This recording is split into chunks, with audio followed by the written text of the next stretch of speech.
Okay, it's rolling. Now, tell me your full name again. Keller Bruce Hutchins. And what's your date of birth? September 17th, 1924. Okay.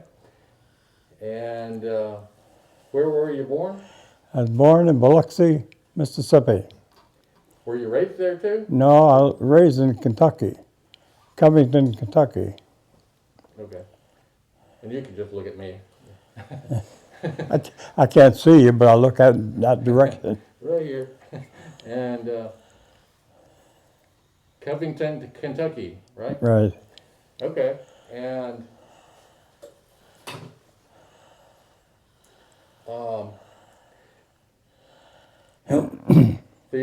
were you living there until you went into the service? Yes. And walk me through that when you joined the service. You're in the Navy, and I enlisted in the Navy on my birthday, my 17th birthday, in September 17th, 1924. 1941. Sorry, 41. and where'd you go to training? I went to boot camp in Great Lakes, and for 6 weeks it was at that time. And after graduating from there, I was sent to Bremerton, Washington, to go aboard the Saratoga, USS Saratoga. Which is an aircraft carrier. Aircraft carrier, yes. At that time, it was one of the Saratoga and the Lexington, her sister ship, were the largest carriers in the Navy.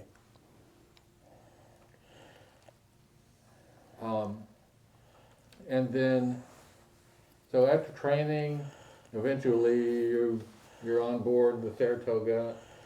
Tell me, and it wasn't even, the war hadn't even started No. for us yet. No.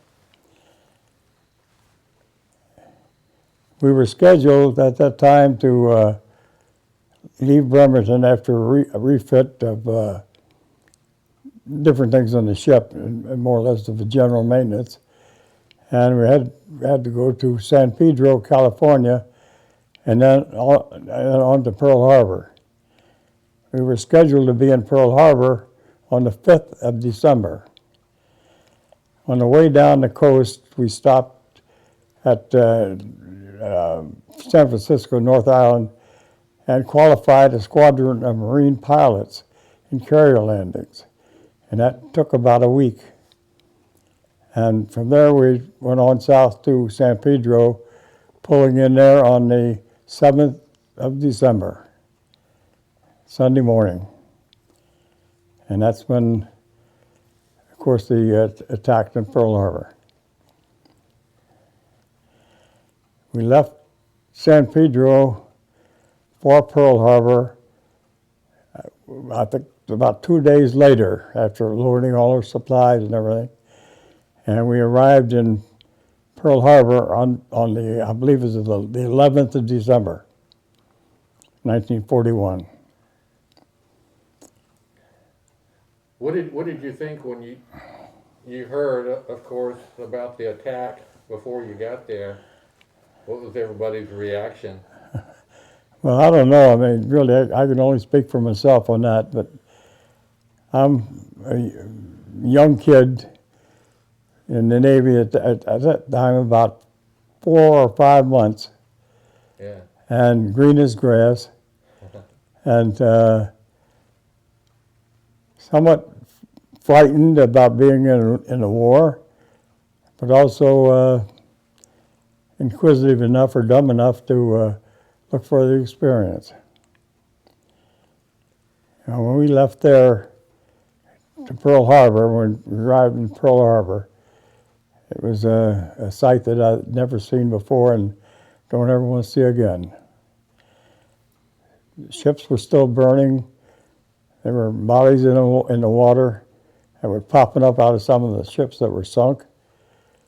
It was, I just walking around in Pearl Harbor itself, I had a double handful of bullets that were shot at us from the strafing Japanese planes.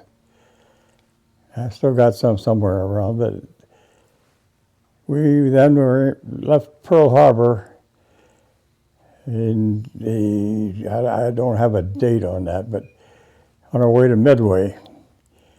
And we went out to Midway and I believe it was the 11th or the 14th of December or January, we were torpedoed and went back to Pearl. And that was an experience in itself coming into Pearl Harbor. There was an estimated 5 Jap subs waiting for us. They tried to sink the ship in the channel.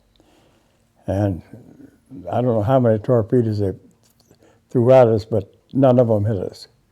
None of them hit the Sarah. Wow. Some of them were exploding on the beach. You could see that. We were that close. Wow, I had never heard that. But we went into Pearl and they did a temporary repair, and we left Pearl to go back to Bremerton, Washington. And because the ship was scheduled for some modification, they took off the 8-inch guns and put all 5-inch guns on, and put them in some of the boat pockets along the sides of the ship.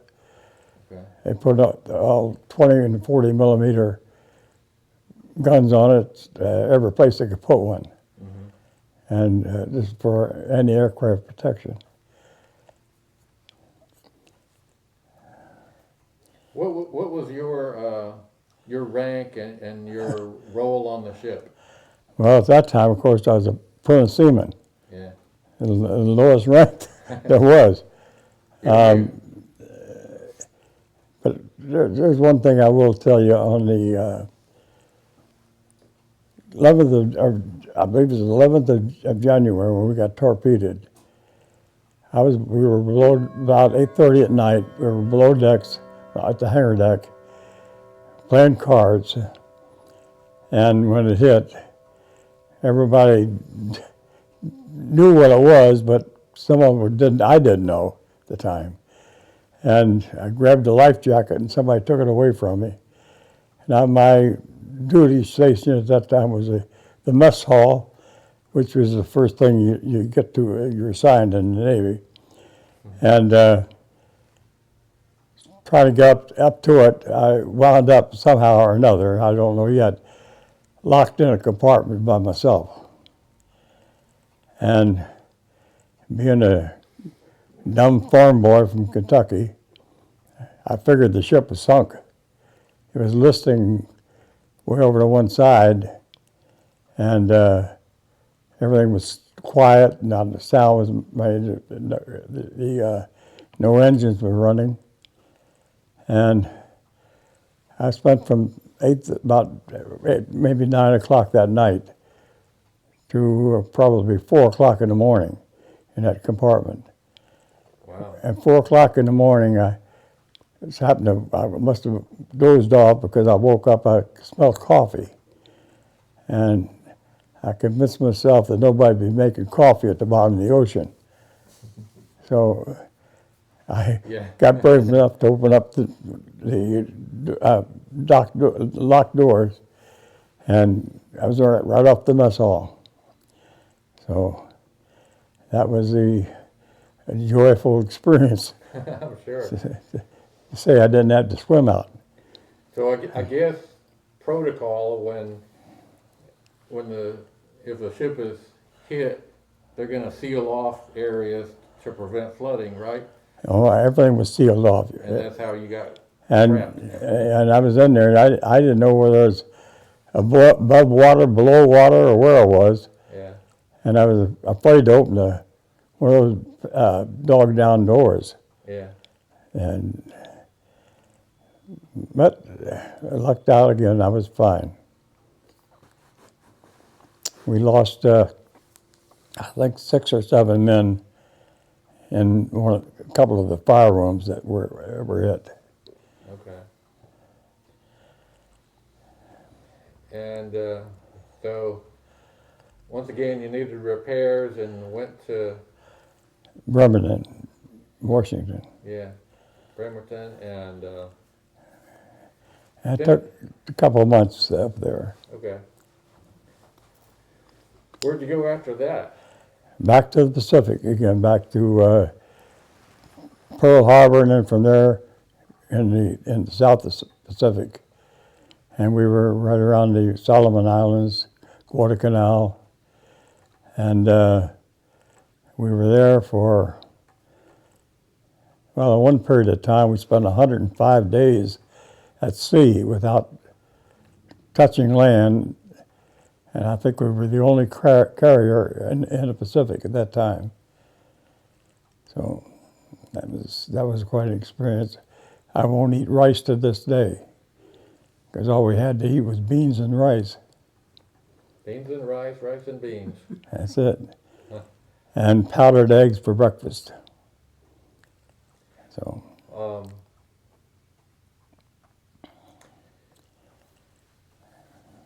did you spend much time, I guess,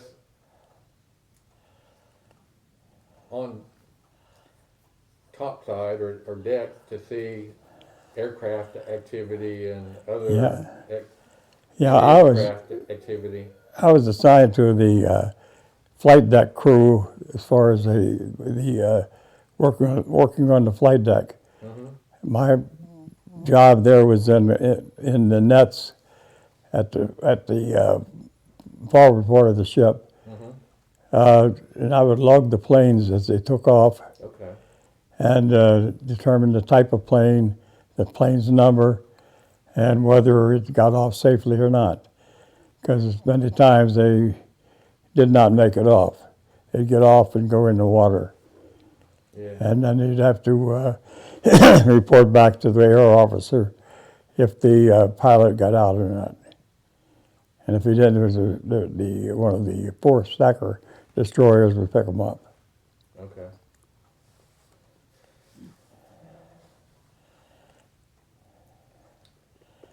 I'm sure that had to be a really interesting thing to watch, and I mean that's a lot of activity when they're, I don't know how many planes that they could take off and from that ship, but had to be a lot. Well, we had usually carried about 120 plus planes. There'd be some extra ones on there, but that's usually what their flight crews would consist of. Mostly there would be torpedo planes, fighters, the F-4F fighter, mm-hmm. and the SB-2D dive bomber. And that was the planes we had on the ship. They would usually flight to go out in a squadron, would maybe have 20, 30 planes in a mixed variety, yeah. According to what the mission was at the time. And then when they came back, this was one of the saddest things I've ever seen. They'd come back, some of them would be pretty badly shot up. Some of the crew would be, they used to carry on some of the planes, the fighter was just a pilot, but the others carried anywhere from 2 to 3 people in your crew in the plane. Mm-hmm. And if someone was in the plane that was mortally wounded or dead, when they would, if the plane was badly damaged enough, it would be pushed over the side. Mm-hmm. And that would be the end of it. But coming in, it's quite an experience to see a plane come in and land with a hook in the back end of the plane catching a cable stretched across the deck. Yeah. that would stop the plane. And some of them didn't stop. Some of them would bounce over the cable and plow into the planes parked in front of it. But it was an experience all the time in that. And it's quite a thing to watch, and you see that plane come in and land on that little deck. It was amazing. Yeah, that is always fascinated me watching films from it. Mhm. Even with the newer carriers and jets now. The jets are a little different story, but these are, of course, were whole prop planes. Yeah. There wasn't any jets at that time. Now, I'm a little fuzzy on some of my history, but was the Saratoga involved at Midway? That Yes, battle? yes. Okay. We were up in Midway, well, the Lexington was sunk there, and another carrier was sunk, and we took quite a shellacking up there in it from the Japanese at that point. And the Saratoga's job is there was to ferry in new planes and equipment, which we would bring load of planes and they'd fly out from a lot of them from Pearl Harbor and land on the deck, and then we'd transfer them, get them over to the other carriers. Okay. Who was the skipper of the Saratoga? Oh, I don't. We had so many of them; they changed pretty rapidly. Bill Halsey was out there quite often. He was had been a captain on the Sarah. I can't remember all their names. I've got a book that's the history of it, the Sarah. They're all listed in there, but I remember some of them. Being a seaman and then later a boatswain's mate, I didn't have a lot of contact with the flight deck or the captain or executives running the ship. Yeah. And you were on the Saratoga how long? From 41 to 40, the end of 43. And let's say you made a change. That's- Why or where? Well, we came into finally got back to San Francisco, and it was right at Christmas time in 43. And I was transferred then from there to, they were putting the crew together to man and launch the John Hancock. Okay. It's another carrier.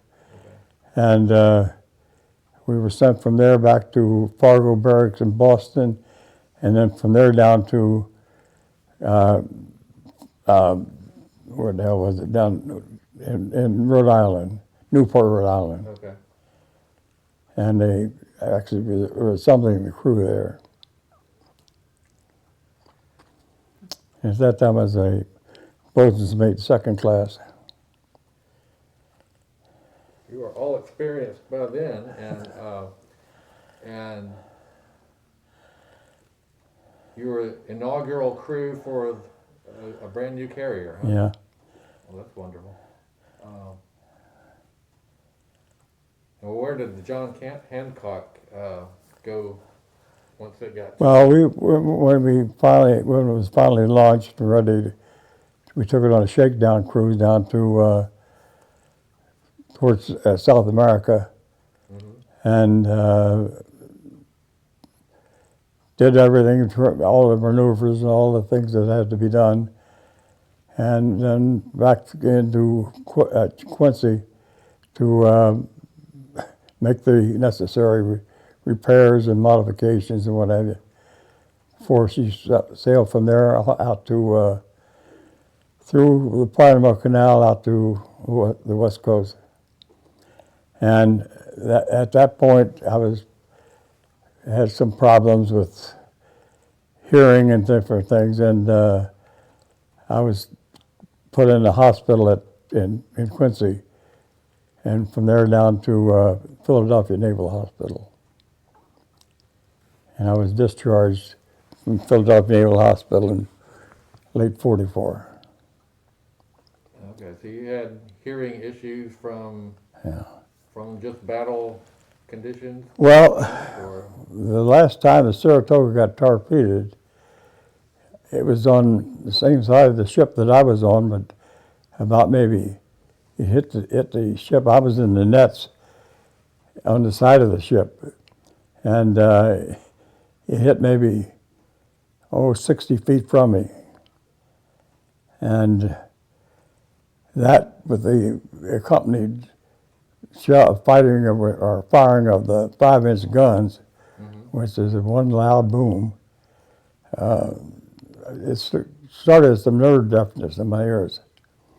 And I got to a point when we went on the Shakedown cruise where we were firing the guns, I lost my hearing almost 100%. Wow. And it gradually has come back to a point where I'm about maybe 40% or 50% now. I wear 2 hearing aids. and doing very well. Yeah, I'm still here. As they say, I'm on the green side of the grass. Yeah. So when you came back home from, well, let me back up. Do you have any specific, other than what you already told me, do you have any specific memories that stand out?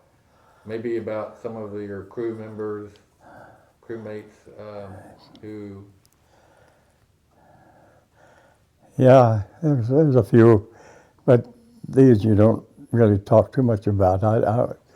I assume not to, but Okay. we could say when some of the planes came in, they were badly shot up and badly, and not repairable. Let's put it that way. Right. At least not on the board ship. We couldn't repair them. They would go over the side. They would hold a brief ceremony, and over the side it went with the people inside. And I remember taking a guy out of the plane. I was as on the deck crew at that point up there on the flight deck. We would, when the plane came in and landed, we would then move it forward and to the hangar or to the elevator, and usually get it down to the hangar deck, and get the crew out before we did that. And I remember one time we took the radio man out, and he came out in 2 pieces. So that you don't forget things like that either. Yeah, that would be hard. But it was quite an experience for me. It started out as a 17-year-old. I must have been 35 by that time. Yeah, I could see that. We were quite lucky though, in the things that we were into at that point. Later on, after I got off the Sarah, she went back out to Iwo Jima, and I'd been by there, but never in a combat situation there. And she took one heck of a beating. They had, I think, 7 kamikazes crashed into her, Wow, 7. and it was quite a mess. But I wasn't there, thank God. I would say there was times I was lucky, quite lucky.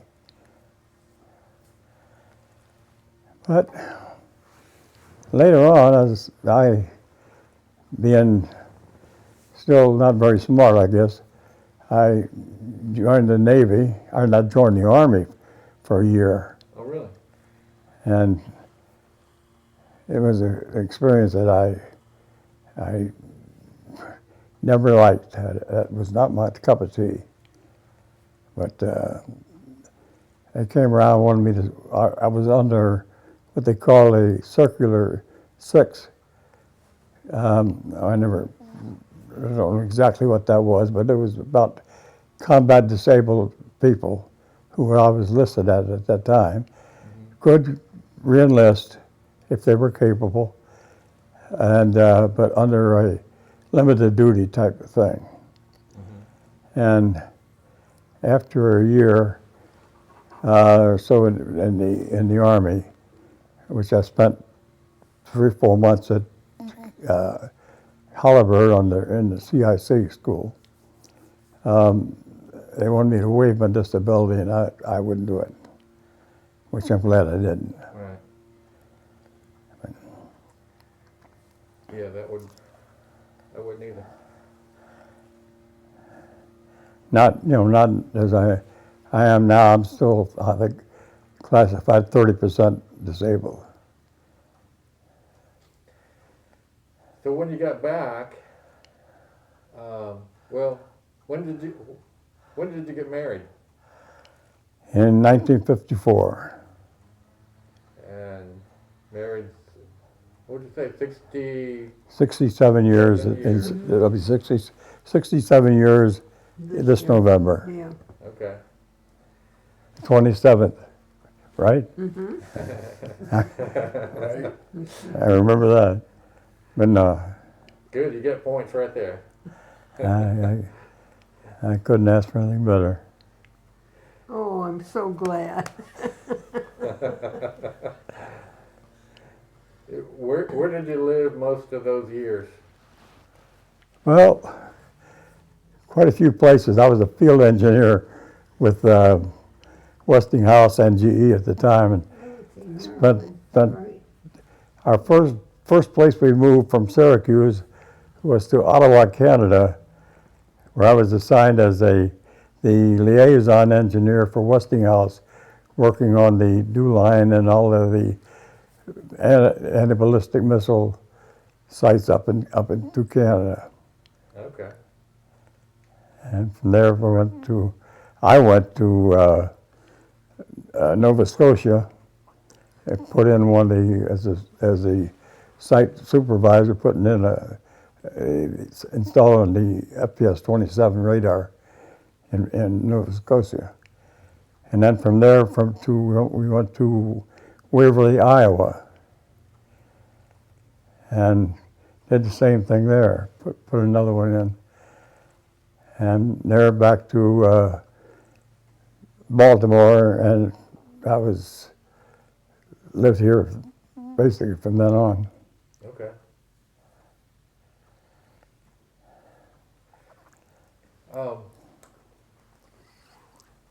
Now, as I wrap this up, this is something I always try to always ask the veterans is, do you have any general life advice for younger generations? Well, my advice to them would be to follow what they're good at. But a lot of people will go, and a lot, I'm sure, go to college. It's smart enough and able to do it. But those that aren't, learn something and follow what you enjoy doing. Mm-hmm.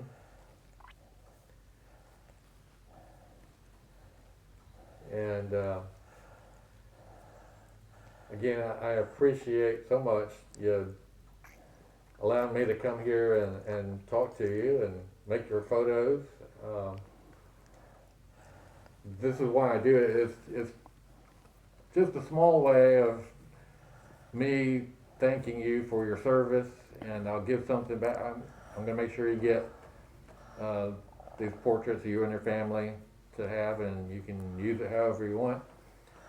All right. And but it's just my way of saying thank you. Well, I want to add one thing too. Okay.